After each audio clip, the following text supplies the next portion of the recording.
Thank you, Karine. Why go to Brownsville, Texas specifically?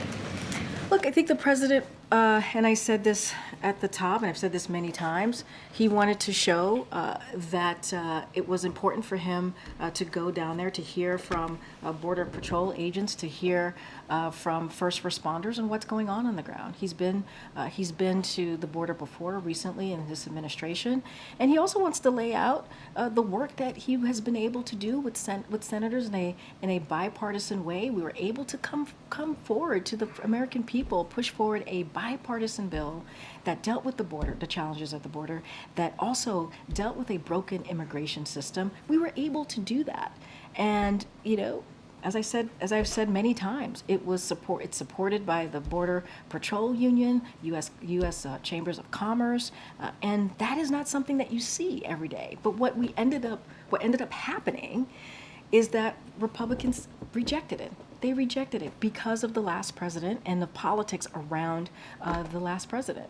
And so, look, the president's we actually even said that once that bill was killed by Republicans, that American people are going to hear directly from the president. Well, the reason I ask is because Brownsville is one of the slower sectors. In the month of February, they averaged, I think, 17 illegal crossings a day for a little more than 450 in the month. The number one sector has had more than 14,000 in the same time period. This administration has often criticized Republicans when they go to the border and hold similar press conferences as saying that they're doing publicity stunts and photo ops. So how is this any different? Oh, it's very different.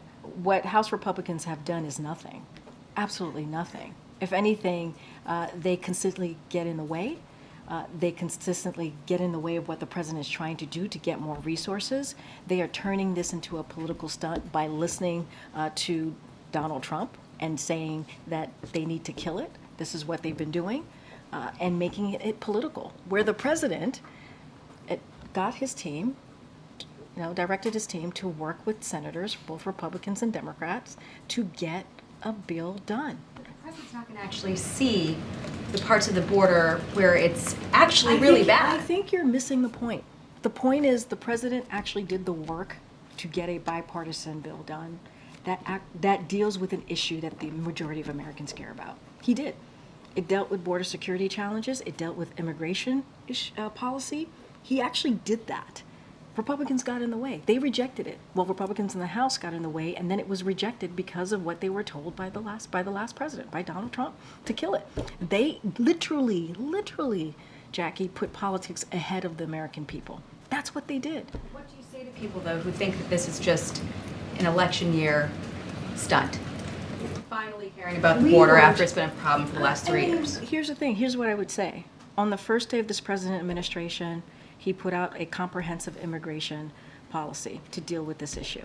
He did that on the first day. That was his first piece of legislation. I would hope the American people would see how serious this president was or is about fixing this issue. Not only that, spent 4 months having a bipartisan conversation, doing negotiations to come up with a bill, with a proposal that was, again, approved by the Border Patrol Union, right? That's supported by U.S. Chamber of Commerce. We don't see that. And that's because of the president's direction of what he was able to do, because he got involved and worked with Republicans and Democrats in the Senate.